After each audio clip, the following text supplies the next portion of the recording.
আল্লাহর কথার কোনো গুয়া মাথা আমি কিছুই পাই না। মাথা কোনটা গোয়া কোনটা এটা আমি পাই না। দান এই টাকা তুমি ব্যবহার করবা ন্যায়ের পথে। এই টিহা দিয়ে তুমি গান দিবা, এই টিহা দিয়ে তুমি শিল্পী আনবা, এই টিহা দিয়া তুমি বাউল গান লাগাইবা, আর বাউলে আইয়া তোমার আল্লাহরে লইয়া গালাগালি করে দেবে, আর তুমি সেইটার জন্য ব্যবস্থা করেছ, এই জন্য তোমার টাকার মালিক বানানো হয় নাই। ঠিক কি না? আজকে ৯২% জন লোক মুসলমানের দেশে, আমার দেশে বাউল সঙ্গীতের নামে কত বড় দুঃসাহস আমার আল্লাহকে নিয়ে কথা কয়। ঠিক কিনা বলো? আমরা বলেছি এই বাউল যদি জায়গা মতো পাওয়া যায় পিঠার চামড়া থাকবে না। ঠিক কিনা বলো? বাউলগিরি আমরা এলাকাত না, অন্য জায়গাত করেন সিফা সাফাত। এটা আল্লাহ লইয়া যেমন কথা কয়, মানে খালা তো ভাই লই অন্য কথা কয় না। ঠিক কিনা কও? অসভ্য কোথাকার। আমার তারে অ্যারেস্ট করছে, তবে তারে অ্যারেস্ট না করে সাইডা দিত আমরা এলাকা তাই না। আর এরকম বাজারের আইকাওলা বাস দিয়া তার এই কাপড়টা উদাম করে সিহন জিংলা দিয়া ফাতফাত ফাতফাত করে খিসন যাইতো। আসলে মাইরের তে বেশি কোনো ওষুধ নাই রে। ঠিক কিনা কও? হয় এমনি খিসন, না হইলে ফ্যানওয়ালা ফহিরসু বা দিয়া বুটবুটি চড়াই লাউন গেলে কারবার করতে গেল গোল দেখি। ঠিক কিনা কও? যেমনি মুহে দিয়া কথা কয় মনে করছে কইয়া চাইছি কিচ্ছু হয় না, কিচ্ছু যে হয় আমরা এলাকা তাইলে টের পাইল। এটা তো জাগা মতো আইয়ে না রে, জাগা মতো আইয়ে না। দুঃখজনক কি জানে, হেতে না হইলে বুঝছে না বর্বর আমার খা মানুষ, তে না হইলে ইসলামের বিরুদ্ধে আল্লাহর বিপক্ষে হাসতে হাসতে একটা কথা কইয়া লাইছে। দুঃখজনক হইল বাংলাদেশে যাদেরকে বুদ্ধিজীবী কয়, ঠান্ডা মাথার মানুষ যারা, তারা আবার তার পক্ষ নিয়ে বিবৃতি দেয়। ঠিক কিনা কয়? তারা কয় মানবাধিকার লঙ্ঘন হয়েছে, মুক্ত চিন্তাকে নাকি আজকে বন্দী করা হয়েছে। আমি বলি তোমরা যদি মনে করো আল্লাহর বিরুদ্ধে কথা বলা মুক্ত চিন্তা, তোমরা যদি মনে করো নবীর বিরুদ্ধে কথা বলা মুক্ত চিন্তা, তোমরা যদি মনে করো ইসলামের বিরোধিতা মুক্তি চিন্তা, আমরা বলি তোমার এই মুক্ত চিন্তার গোষ্ঠী বাড়িয়াবি। তোমার এই মুক্ত চিন্তার অধিকার এই দেশে তোমাকে দেওয়া হয় নাই। ঠিক কিনা বলো?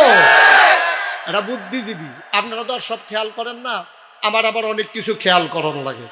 আমি খেয়াল করে দেখছি বাংলাদেশে যদি বুদ্ধিজীবী সবজির দাম তালুকা সোমা একটারও মাথার চুল নাই।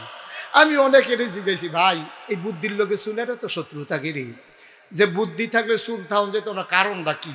অনেকে কয় যে হুজুর আমরা ওইটা চিন্তা করছি, পাই না। আমি অনেক বইও বিচারছি, পাই না। গুগলে সার্চ দিয়েও দেখছি আইয়া না। শেষ পর্যন্ত আমি অনেক গবেষণা করে বার করলাম, আমার মনে হয় বুদ্ধি গুতাইয়া এই অসভ্যের চুল বেড়াই আলগা করে লাইছে। ঠিক কিনা কও? এটি বুদ্ধিজীবী না, এটি বুদ্ধিজীবী নামের কলঙ্ক। যারা ইসলামের বিরুদ্ধে কথা কইয়া মনে করে বুদ্ধিজীবী, এইগুলো বুদ্ধিজীবী না, বুদ্ধিজীবী নামের কলঙ্ক। আমি এক মাহফিলও যখন কইছি এইরকম মানুষও আছে, দুই বেড়া ফাল দুইটা কইতে কো আমি কোতে কেন ইয়ে বইয়া রয়েছে আপনার চিনে নাতে এখনো আইয়া না কথায় গো। আমি এটি থায় ঢাকা, এটি এই কয়েক বছর আগে এটি বেশি পাওয়া গেছে, ওখানে একটু কম পাওয়া যাইতেছে, কিছু কিছু ওখানে আবার সুহি দিয়া বাড়িতে আছে। ঠিক কিনা কও? সমূলে নিপাত করে দিতে হবে। এই বুদ্ধিজীবী জাতির জন্য দরকার নাই যারা ইসলামের বিরোধিতাকে সমর্থন করে। ঠিক কিনা বলো? আমি বলেছি রাজধানীতে শীততাপ নিয়ন্ত্রিত কক্ষে বসে ইলেকট্রনিক্স মিডিয়ার সুবাদে টকশোর নামে আল্লাহর বিরোধিতা করা সহজ, ইসলামের বিরোধিতা করা সহজ, নবীর বিরোধিতা করা সহজ। পাল্লা বাইরের জমিনে এসে বলো পিঠার চামড়া নিয়ে ঢাকা যাওয়া যাবে না। ঠিক কিনা বলো?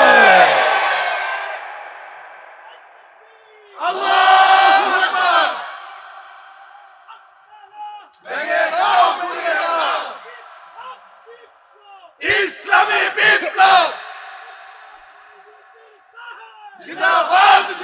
সবাই পড়েন আমিন। নাক কান একটু খোলা রাখেন, একবারে ঘুমাই যাইয়েন না। সিংহ যখন ঘুমাই যায় তখন সামসিকা ইঁদুরেরা সিংহ মামার জন্য খেলার করার জন্য তারা গর্তের দিকে মুখ দিয়া লেজ দিয়া সিংহের কানের ভিতরে সুরসুরি দেয়। সিংহ যখন ওই আপনার একটু আড়মুড় ভাঙে ইঁদুর গর্তের ভিতরে পালাই যায়। আমরা মুসলমান হচ্ছি সিংহের জাতি। আমাদেরকে ঘুমন্ত পেয়ে আউল বাউল ফাউলেরা আমাদের না কানের ভিতরে লেজ দিয়ে সুরসুরি দিতে চায়, ঠিক কিনা বলো? আমরা বলেছি তোমরা কিচ্ছুই টের পাও নাই। ছোট্ট ছেলে মায়ের কাছে গিয়া কয় আম্মা দাওড়া দাও, কয় দাও দিয়ে কিতা করবি? ওই যে আমরা গাড়ার যে কামাইল্লা গাছটা এটা মরিয়া গেছে গা, তে তো ছোটো মানুষ না, তে বুঝে না কামাইল্লা গাছের ফাতাসে ঝরিয়া যে গা শীতকাল আইলে তার মায় আইস দিয়া কয় পুত্রে তুই যে এই গাছ কাটতে যাস মনে করছো তো এটা মরিয়া গেছে গা, ভিতরে চামড়ার নিচে যেতা। আমরা মুসলমান তো সেই জাতি, আমরা হয়তো কখনো নিথরে নিস্তব্ধ হয়ে যায়, কিন্তু আমরা যখন আর মোর ভেঙে জেগে উঠি তখন কাফের বেদিনেরা আমাদের সামনে দাঁড়ানোর সাহস দেখায় না, ঠিক কিনা বলো? ঘুমিয়ে ঘুমিয়ে একটা সেকেন্ড সময় আর যেন কাটিয়ে দেওয়া না লাগে। সবাই গর্জে উঠবেন সিংহের মতো, জানিয়ে দেবে আমরা সামান্য সময়ের জন্য নিথরে নিস্তব্ধ হই, চিরতরে আমরা হারিয়ে যাই না, ঠিক কিনা বলেন? এটাই হচ্ছে ইমানদারের প্রশ্ন। এই ইমান নিয়ে কবরে যাইতে হলে সব জায়গায় চুপ করে থাকার কোনো সুযোগ নাই। আল্লাহ যেন আমাদেরকে কবুল করে, সবাই বলে আমিন। বন্ধুগণ, আমি যেই কথাটা শুরু করেছিলাম শেষ করে দেই। তাইলে আল্লাহ তাবারক ওয়া তাআলা আমাদের কাছ থেকে জান কিনছে, মাল কিনছে। যেই জিনিসটা দিয়ে কিনছে এটার নাম নাকি? না কথা কয় না দেখি। জান্নাত, আমি জান্নাতের মালিক। এখন জানার মালিক আল্লাহ। আল্লাহ রাইখা গেছে আমার কাছে আমানত। আল্লাহ আমানত রাইখা কয় এই জানটা ব্যবহার কইরা কইরা তোরা আমার জমিনে, এই জমিনটা কার? আকাশটা কার? আমরা কার? আবার কোন জমিন কার? আকাশ কার? আমি তুমি কার? তাইলে আমরা সবাই আল্লাহর, জমিনও আল্লাহর, আকাশও আল্লাহর। এই জমিনে বিধান চলবে কার? আমার কথা কয় না দেখি, বিধান চলবে কার? সামনে নির্বাচন আসতেছে না? সামনে নির্বাচন আসতেছে, ওখানে অনেকে বুট গণা শুরু করছে। আমরা বাইত কয়টা বুট, এটি বেচ্চা কত আনন্দ যাইব, এই দান্দায় চলতে আছে। আমি বলি বাংলার মুসলমান, জান আর মাল তো তুমি আগেই আল্লাহর কাছে বিক্রি করে দিয়েছ, এটারে আবার বিক্রি করতে যাইও না, প্রতারক হিসাবে সাব্যস্ত হবা। এই জান আর মাল কাজে লাগাইবা আল্লাহর পথে। বাংলাদেশে গরুর মাথা বেচা হয় 5,000 টাকা, নির্বাচনের আগের রাতে ভোট বিক্রি হয়, মানুষের মাথা বেচা হয় 500 টাকা, ঠিক কিনা? লজ্জা শরম আছে আমাদের? লজ্জা শরম আমাদের নাই। একটা গরুর মাথা 5,000 আর আমরার মাথা বেচা হয় 500। আগের রাইতে 500 টাকা কসকুচ্চা নোটটা দিলে হাতে ভালা খালে দিয়ে দে ক্যাশ টাকা দিচ্ছে, নোটটাও কসকুচ্চা। ভাই সাহেব, ও ভাই সাহেব, মাসালা শুনে যান।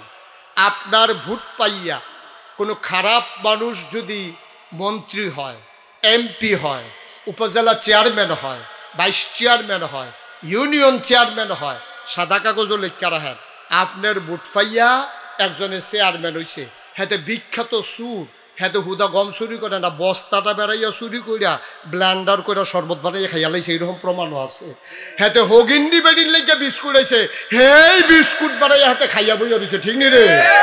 হেতারে আপনি ভোট দিয়া দিছেন চেয়ারম্যান বানাইয়া, এখন হেতে ক্ষমতা গিয়ে গম চুরি করছে।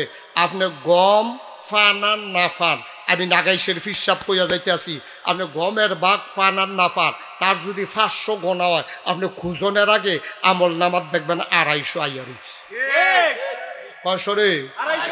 অর্ধেক আপনি পাইবেন, কারণ আপনি যদি ভোট না দিতেন হেতে কোনো চেয়ারম্যান হইতে পারলো নয়, হেতে যদি চেয়ারম্যান না হইতো তে কোনো রাস্তার গম বাইরা খাইতে পারলো নয়, হগিন্ডি বেডির বিস্কুট খাইতে পারলো নয়, দুমবার গুস্ত এতিমের লেগেছে, হেতে খাইয়াও হন হাতের মধ্যে চর্বির লেগে 2 বার সাবান দিয়া ধুইছে যায় না। তাহলে আপনি চুরেরে চেয়ারম্যান বানাইছে, হেতে চুরি করলে আপনি ভাগ পাইবেন, তো সহজ কথা। মাছ ধরুন্নার যেই ভাগ, ডুলারা হইন্নারও সেই ভাগ। গম ফাইলে পাইবেন, না ফাইলে নাই। কিয়ামতের ময়দানে কোনো আক্ষেপ থাকতো না। দেখুন হুদা গুনার গুণা, গুনার গুণা আপনার আমল নামায় লেখা হইয়া রয়েছে। আপনি চিল্লান দিয়া কইবেন, আল্লাহ আমি তো এত গুণা করছি না, করছি কিন্তু এত তো করছি, আইলো করতে কই চুরের বুট দাও না, চুরের বুট দিও, ঠিক কিনা কও? কারবার ঘরছে এইটা। আব্বা কদ্দুর চিন্তা ভাবনা কইরা চললেন, আপনার মাথাটার দাম আছেও, আপনি আশরাফুল মাখলুকাত, আপনি শিয়াল কুকুর না, আমরা গরু ছাগল না, আমরা জন্তু জানোয়ার না, আমরা মন যা চায় তা করতে পারি না। আল্লাহ আমাদেরকে একটা বিবেক দিছে, বিবেচনা দিছে, ভালো মন্দ বুঝার ক্ষমতা দিছে। এইটারে কাজে লাগাইয়া সকল কাজে আপনি নিজের লাভ বুঝেন, আপনি নিজের লস বুঝেন, আপনি আফন বুঝেন, আপনি ফর বুঝেন, ভুট্টার বালাইয়া আপনি কাইতুই জিজ্ঞান কয়টা টেহা খাইয়া আব্বা এটার জন্য কিয়ামতের ময়দানে আটকা পড়ে যাবেন। আরো আফসুস আছে তো, কথাটা কি কইলে তা মনে পড়ছে যখন কইয়ালাই? হ্যাঁ, আর আইনা নাই এই বুড়ার আগে মারহাবা কনা দো। আমরা দেশ এখন আমি যদি উনারে, আপনার নাম কি? শাহ আলম সরকার। আমি যদি কই শাহ আলম ভাই আপনি বেশি সুবিধার মানুষ না, আর আপনি সুবিধার হইবেন, আপনি আব্বা কি ভালো মানুষ, আপনি বাফে তো ভালো না, আপনি ভালো হইবেন কিন্তু মনে করেন উনারে আমি এই কথা কইলাম, শাহ আলম ভাই আমার কি তা কইব? বলে হুজুর আমার কথা কইলে আরো 4টা কন, আপনার আমি মহব্বত করি, আপনি আমারে মহব্বত করেন, আপনি আমার 2 কথা কইতে নে পারেন, কিন্তু আব্বা লইয়া কথা কইেন না, মরা বাপ লইয়া কথা কইেন না, কলজাত লাগে। মরা বাপ লইয়া একটা কথাও কইবেন না। আপনার সম্মান করি, সম্মানের জায়গা থাক, মরা বাপ লইয়া কথা কইলে বেটার কলজাত গিয়া লাগে, কত তো সত্য, আমারও তো লাগে। তাইলে মরা বাপ লইয়া আমি কথা কইলে আপনার কলজাত লাগে, আর আপনি যে নিজে বুট দিতেন গিয়া নিজের বাপের নাম বদলাইয়া কুদ্দুচ্চার নাম কইলেন, সেইটা কিতা করেন? পয়লারটাতে ঠিকই কইছে, আলমগীরের ফুতে মোহাম্মদ কবির হোসেন কইছে, পরের বার ভোট দিতে গেছে, জিজ্ঞেস আপনার নাম কি? কই কুদ্দুস। 1 2 না তো 6 জন এজেন্টের সাক্ষী, আনসার যেতে দরজা খেয়েছিল হ্যাঁ তেও সাক্ষী, পুলিং অফিসার সাক্ষী, আপনি 7 জনের সাক্ষী রেখা আপনি কইছেন আপনার আব্বার নাম কুদ্দুস, আপনার আব্বার নাম কি কুদ্দুস? তা আপনি যে 7 জনের সাক্ষী রেখা কই আইলেন আপনার আব্বার নাম কুদ্দুস, আমি কুদ্দুরা মরা বাপ লইয়া কথা কইলে কলজাত লাগে, আর আপনি যে নিজের বাপ নিজে বদলাইয়া কইলেন হেঁটে কিতা করো? কেউ কারবার কি বাইরার বেরিয়েছে কইতাছে দর্শে আজ আমরা বেড়াইতে বেরিয়ে বালা বেরিয়ে বালা এ বেটি জামিন নাম বেড়াইয়া বদলাইয়া ভোট দিয়েছে না, জামাইর নাম বদলাইয়া বেটি ভোট দিয়েছে না, বেটি করিমের বউ কই আইছে রহিমের বউ। পয়লারটা তো ঠিকই কইছি, পরেরটার বেলায় না গিয়া কইছে রহিমের বউ। আমি খালি আম্মারে ডাক দিয়ে এই কথাটা কইয়া যাই, আম্মা গো আপনি যেই দিন পরিচয় দিবেন আপনি রহিমের বউ, ভোট দেওয়ার পরে আপনি করিমের ঘর আর যাইয়েন না, আপনি আর করিমের বউ নাই, ঠিক কিনা? কারণ বিয়ার সময় 2 জন সাক্ষী হইলে সারে, আর আজ আপনি সাক্ষী রাখছেন 7 জন। 7 জন সাক্ষী রেখা আপনি রহিমের বউ করিমের বউ কইছে, করিমের বউ রহিমের বউ কইছে, আমরা রে ধরে না, থাকলে না ধরতো, তারে কুতকুতি দেশকুতি তার অবসনা শৈল,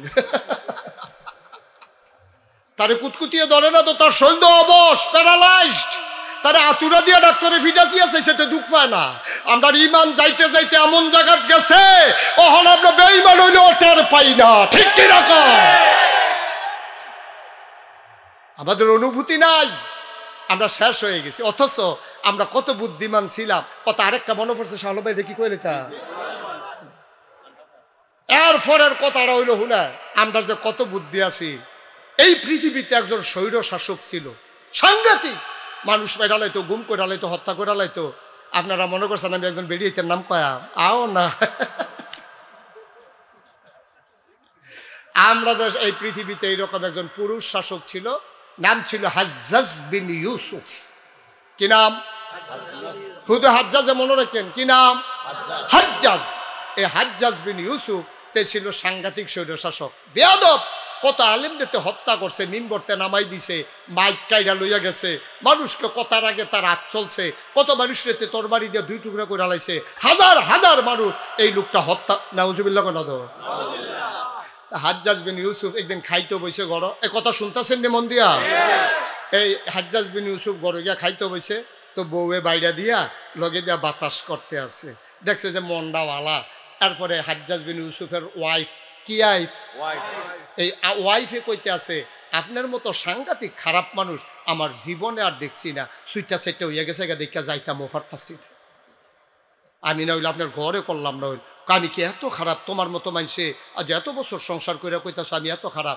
আপনি কীরকম খারাপ একটু ছদ্মবেশে কোম্পানি গুঞ্জের থেকে আড়া দিয়ে টের পাইবেন আপনি কীরকম খারাপ।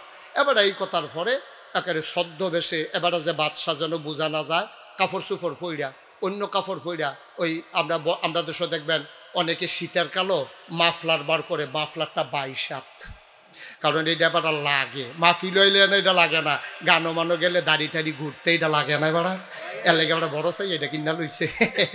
এই বড় মাফলার লইয়া হাজ্জাজ বিন ইউসুফ গেছে, মনে করেন কোম্পানিগঞ্জ বাজারও গেছে, পরে কখনো গেছে আমার কথা না, কই গেছো? কোম্পানিগঞ্জ বাজারও গেছে। পরে এক ভিক্ষুক আইয়া কয়, স্যার কিছু ভিক্ষা দিয়েন। হ্যাঁ, তো তার বুঝছে না এটা কেডা। তা হাজ্জাজ বিন ইউসুফ কয়, তুমি যে ভিক্ষা করো খুঁজছ, এই দেশের যে রাজা নাম শুনছনি? কয়, নাম রে মুহ লইয়েন না, নাম রে মুহ লইয়েন, অসভ্য। তার কথা কইলে থাক ভাই, ভিক্ষা দেওয়ান যাইগাম তো, তার নাম কইয়েন না। কারে কে রে? কয়তে যেই খারাপ মানুষ, আমরা তো তার নামও মুহ লই না। হাজ্জাজ বিন ইউসুফ মনে মনে কি আনন্দিত না রাগান্বিত? হাজ্জাজ বিন ইউসুফ রাগটা সিফা দিয়া দইরা, আচ্ছা তুমি যে আমার কইলা এই কথাটা যে তার নামটাও লইয়েন না, কি এত খারাপ? আরে খারাপ কিটা, তার নাম কি কেউ মুহ লইনি, অসভ্য।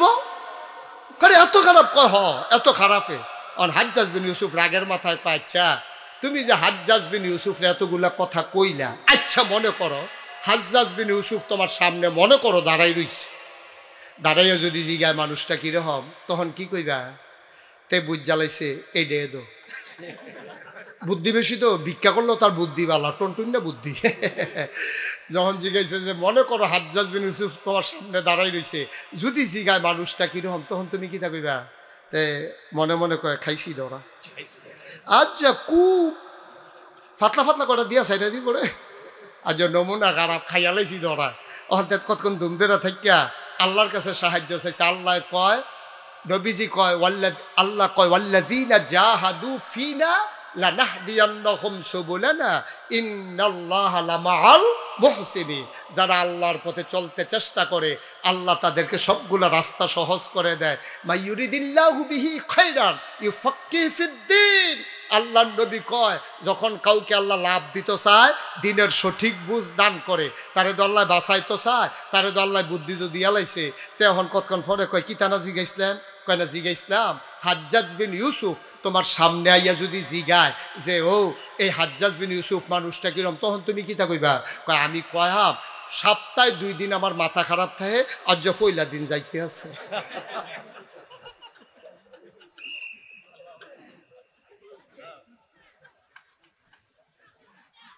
বুদ্ধি বাসনের লেগে কামো লাগাইও, ইসলামে বেড়াত লাগানোর লেগে বুদ্ধি কামো লাগানোর দরকার নাই, ঠিক কিনা কও? সমাজের ভিতরে বিশৃঙ্খলার জন্য যেন তোমার বুদ্ধি কাজে না লাগে। আজকে শফিকুল ইসলাম ফাউন্ডেশন, না শফিকুল ইসলাম ফাউন্ডেশন, তারা উদ্যোগ নিয়েছে, প্রথমবারের মতো মাহফিলের মাধ্যমে এ ফাউন্ডেশনের উদ্বোধন করেছে। আমি প্রাউড ফিল করছি, আমি গর্ববোধ করছি যে আজকে ওরা একটা সুন্দর কাজের মাধ্যমে শুভ সূচনা করেছে। আমার লিটন ভাইয়ের আব্বার আজকে 1 বছর মৃত্যুর পূর্তি হয়েছে। 1 বছর আগে মানুষটা ছিলেন, আজকে 1 বছরের ব্যবধানে সবাই আছি, মানুষটা নাই। তার কর্মময় জীবনকে তুলে ধরার জন্যে এবং তার নাজাতের জন্য, তাকে সুন্দরভাবে যেন তার রুহের মাগফিরাত যেন হয়ে যায়, এই আশায় ফাউন্ডেশনের নামে ওরা সমাজ বিনির্মাণে কিছু কাজ করতে চায়। এটাই মানুষের দায়িত্ব। আমরা মানুষ হিসাবে এটাই আমাদের কাজ। আমরা সবাই মিলে সব সময় খেয়াল রাখবেন, আপনার যা আছে তাই নিয়ে আপনি পাশে দাঁড়ান। আপনি 100 কম্বল দিতেন পারছেন না, আপনার ফাস্টফুড বিদেশ থাকে 2 বছর পরে পরে দিতেন আইয়ে 5 বার আইছে 15টা কম্বল, আরে কি কয় এই 25টা কম্বল আপনি স্টিলের আলমারির উপরে ধুপ দিয়া রাখছেন, একটা গাও দিয়া আর বাহিরের চাইয়া কইছেন গাও দিয়া যাইতাম পারতাম না রে, টেম্পার নাই। তো টেম্পার নাই যখন বুঝা লাইছে, এটি লইয়া হেন বইয়া রয়েছেন কি হগিন্ডে বেড়ি দিয়ে আছে গ্রামও, শীতের লেগে দিয়ে ঘুমাইতে পারে না, কেউ জি নাই, ফুক নাই, জামাই নাই, আন্দাইরও নিরাল বউয়েরে লইয়া গিয়া ডাক দিয়া বলে না গো আমার ফুতের লেগে দোয়া করো, কম্বলটা তোমারে দিলাম, জান্নাত বিচারতেন, বছরে বছরে উমরা করণ লাগে না। ওই বেডিটারে হগিন্নি বেডিটারে কম্বলটা দেওয়ানোর লগে লগে এ বেডি চিল্লান দিয়া কইছে, আল্লাহ শীতের ভিতরে ঘুমাইতাম পারছি না, যে কম্বল দিয়ে আমার ঘুম ফারাইছে, তুমি তারে জান্নাতে জায়গা দিও, দোয়া কবুল। আপনি বছরে বছরে উমরা কইরা জান্নাত বিচারেন, কাবা ঘরে গিয়া জান্নাত দি ঘরের গাড়াত ফেরা রয়েছে, বইয়া রয়েছেন ফিরতে একটা কম্বল দেন। যেই ফলাটা লেখাপড়া করতে আছে কষ্টের কারণে অভাবের কারণে পড়তে পারে না, তার দুইটা বই কিনা দেন, একটা খাতা কিনা দেন। যেই মাইয়াটার বিয়ে হয় না, গ্রামবাসী হগলে মিল্লা, তাইর বাপ নাই, ফার্স্টটা জিহালাইয়া বেড়ায় মারা গেছে, হগলে মিল্লা চান্দা তুললে আইতেন ডেরে বিয়া দিয়ালাম না। জান্নাত কি বিচারণ লাগে সৌদি আরব গিয়া? জান্নাত বিচারতে না কোম্পানি কোন যান কিনতে হ্যাঁ মুদি মালে না পাওয়া যায়, জান্নাত নাই তো হ্যাঁ, ঠিক কিনা কও? একটু চিন্তা করে চললেন। এই চিন্তা করে যারা চলছে তারাই অমর হইয়া রয়েছে। এই যে মুশতাক ফয়েজি, আমি আপনারা গ্রামে কিন্তু আবার মাহফিলে আসলাম, অনেক আগের কথা। সেই সময় আসার পরে এখনো আমি চিন্তা করি, আমি মুশতাক ফয়েজি, আমার যেহেতু এই নামটা মানুষে চিনে, একটা পরিচয় হয়েছে, এর লেগে আমার দায়বদ্ধতাও বেশি। আমি ইচ্ছে করলে, আমি যে টেহা চিনি না তা না, আমি ইচ্ছে করলে মেল ফ্যাক্টরি দিতে পারতাম, আমি ইচ্ছে করলে বড় কোনো শিল্প কারখানা দিয়া কোটি কোটি টাকার মালিক হইতে পারতাম, আমি কথা দিয়া মানুষকে বুঝাইতে পারি, মানুষ আমার কথা শুনে আমি ইচ্ছে করলে স্বাবলম্বী অনেক ধনী মানুষ হইতে পারতাম। কিন্তু আমি চিন্তা করি যে জাতির জন্য কিছু করা দরকার। আপনারা বিশ্বাস করেন, এই যে করোনার সময় যখন মানুষগুলা ডরে বাজারও যায় না, আমি বাজার করে ব্যাগ লইয়া রাইতের বেলা গাড়িতে দিয়া ঘুরে ঘুরা আমি যারা অভাবী তারা গিয়া কইছে, ও দরজাটা খুলেন, আমি ফিরসা বুঝুর আইছি। দরজা খুলতে পরে ব্যাগটা দিয়ে আস্তে করে আইয়া করছি, নেন বাজারও যাইতেন পারেন, এটি খরচ করে খাইয়েন, যারা রেফারছি ক্যাশ টেহা দিছি। এই যে গত বছর বন্যা হইল, আমি 15 দিন আমার পরিবার থেকে বিচ্ছিন্ন ছিলাম। আমার আরামের বিছানা আছে, খাওয়ার মতো মজার জায়গা আছে, কিন্তু আমি 15 দিন আমার নবনির্মিত মসজিদের নিচে বসে বসে আমি মানুষের ঘরে ঘরে কোমর পানি বুক পানি ভেঙে ভেঙে আমি মানুষের কাছে নিয়ে সাহায্য দিয়ে আইছি। এটা বেড়াগিরির লেগে কইলাম না, এটা কইলাম এই জন্য আপনারা ওইরকম কইরেন, মাঝে মাঝে কইরেন। গুস্ত দিতেন পারেন না, নবীও কই গুস্তর লগে 2টা আলু আর কুদুর ঝুল বাড়াই দাও। তারে গুস্ত দিতে না পারলে 2টা আলু আর ঝুল তোমার স্বাস্থ্য বাইরে দিয়াইও, সুইটাডি গুস্তের লেগে কান্দে, হেতে তো বাতে আনতে পারে না, গুস্ত আনবো কেমনে? সুবহানাল্লাহ কইতেন না? এমনি এমনি করলে করণ যায়। আমি মুশতাক ফয়েজি চিন্তা করলাম, আমার যে মানুষে চিনে, আমার তো দায়িত্বটাও বেশি।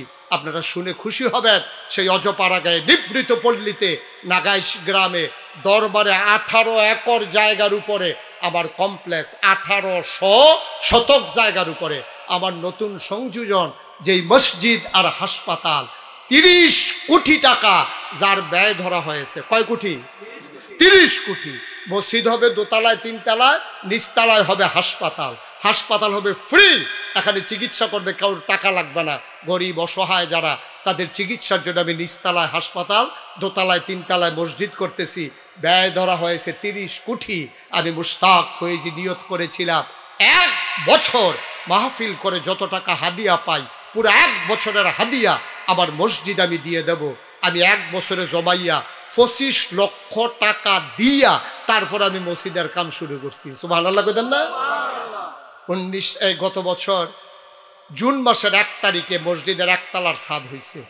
এই বছর সেপ্টেম্বর মাসের 19 তারিখ দোতলার ছাদ হয়েছে। আপনাদের গ্রামের কৃতি সন্তান আমার প্রিয় ভাই লিটন, সে গিয়া দেখে আসছে মনোরম এক পরিবেশ, সুন্দর এক আয়োজন। একসাথে আমার মসজিদে নামাজ পড়বে 6000 লোক। কয় হাজার? আপনাদেরকে দাওয়াত। এই মসজিদটা আমার স্বপ্ন। আমি ঘুমাইতে যাই, স্বপ্নে দেখি মসজিদ, ঘুমাইতে পারি না। আমি খাইতে যাই, আমার চোখের সামনে মসজিদ ভেসে ওঠে। আমার সন্তানের চাইতে আমার এই মসজিদের জন্য বেশি মায়া লেগে গেছে। আমি একটা দিন দূরে থাকতে পারি না এই মসজিদ থেকে, কখন এই মসজিদের কাজ শেষ হবে। আমি মাঝে মাঝে রাতের বেলা নিকশ কালো অন্ধকারে মোবাইল টিপে টিপে মসজিদের সাথে ওইটা কান্দি, আল্লাহ শুরু যে করলাম, যদি আমি মইরা যাই তাইলে কে শেষ করবে? আল্লাহ আমি দোয়া চাই তোমার কাছে, অন্তত মসজিদের কাজটা শেষ কইরা তারপরে যেন আমার মৃত্যু হয়। আমি কত কষ্ট করি এই মসজিদটার জন্য, এটা আমাদের এলাকার সম্পদ। একদিন আমি মুশতাক ফয়েজি থাকবো না, এই হাসপাতাল থাকবে, এই মসজিদ থাকবে। আমার মতো গরিব মানুষটা আমি যদি 25 লক্ষ টাকা দিয়ে শুরু করতে পারি, আপনার আমার ঘরের মানুষ কেউ যদি মনে করেন যে হুজুর এই স্বপ্নের সাথে আমিও একীভূত হতে চাই, আমিও আপনার পথে পথ চলতে চাই। আল্লাহর নবী বলেছেন, মাম বানা লিল্লাহি মসজিদান বানাল্লাহু লাহু বাইতান ফিল জান্নাহ, যে দুনিয়াতে মসজিদ বানাবে আল্লাহ জান্নাতে তার জন্য ঘর বানাবে। সুবহানাল্লাহ বলবেন না? এখানে যারা আছেন সবার কাছে আমার আবদার, আপনি একদিনের কথা শুনলে আশ্চর্যান্বিত হয়ে যাবেন। আমি ওই দিন মাদ্রাসায় ছিলাম না, পরের দিন যাওয়ার পরে ছেলেরা বলতেছে হুজুর একটা আশ্চর্য ঘটনা। আমি ওই কি কয়েক হগিন্নি বেডি ভিক্ষা করে যাইতে আছে, যাওয়ার সময় কয় ও ফিরসা হুজুর এটা এত বড় কিতা করে, কয় মসজিদার হাসপাতাল বানায়, কয়েকটা খাড়ি টাড়ি আছে এনে আনোছেন, খাড়ি আনছে পরে এবিডিয়ে কয় সবসময় তো ভিক্ষা করে বাইক নেই, আর যা মসজিদও দিয়া গেলাম গা। সুবহানাল্লাহ কইতেন না? আমি এই তিল তিল করে আমার এই স্বপ্নের মসজিদ সাজাইতে চাই। আমি চাই এই মসজিদের উসিলায় আপনাদেরকেও আল্লাহ যেন জান্নাতে একটু জায়গা দিয়ে দেয়। একটা লুকো খালি যাইয়েন না, হ্যাঁ, আমার এই মসজিদের জন্য দোয়া করে যাইয়েন। আর কেউ যদি পারেন প্রয়োজনে 2টা টাকা দিয়ে হইল আপনি শরিক থাকেন যে হুজুর এই বিশাল মসজিদ আমিও 2টা টাকা দিয়ে আপনার সাথে একীভূত হতে চাই, শরিক হতে চাই। আল্লাহ ঢাইলা দেবে, নিয়ে কুলাইতে পারবেন না। সবাই মিলে আমরা শরিক থাকেন, একজনও খালি যাইয়েন না। কেউ যদি মনে করেন যে হুজুর আমি 1,000 টাকা দিলাম, আমি 5,000 টাকা দিলাম, আপনাদের এই লিটন গ্রামের সন্তান আমার মসজিদে গেছে জমা পড়তে আমার দাওয়াত দিতে, 10,000 টাকা ক্যাশ উনি মসজিদে আমার মসজিদের জন্য দিয়ে আসছে। এই যে আমার এক ভাই মাশাল্লাহ উনি 1,000 টাকা মসজিদের জন্য দান করে দিয়েছেন। ওই যে আরেক ভাই উনি দিয়েছেন 500 টাকা। আল্লাহ যেন কবুল করে, সবাই পড়ে না আমিন। একজনও খালি যাইয়েন না, আর উঠেনও না। আমি এখন একটু মুখতাসার দোয়া করব, তারপর আমরা শেষ করব। যারা আছেন এই ইউটিউবার যারা আছো তোমরা একটু ভিতরে যাও, যারা দিতে চায় ভলান্টিয়ার যারা আছেন, ওই যে ফিতা টিতা লাগাই এতক্ষণ ঘুরছেন, কামফান্না বিছের এই যে কাম পাওয়া গেছে, যারা পারেন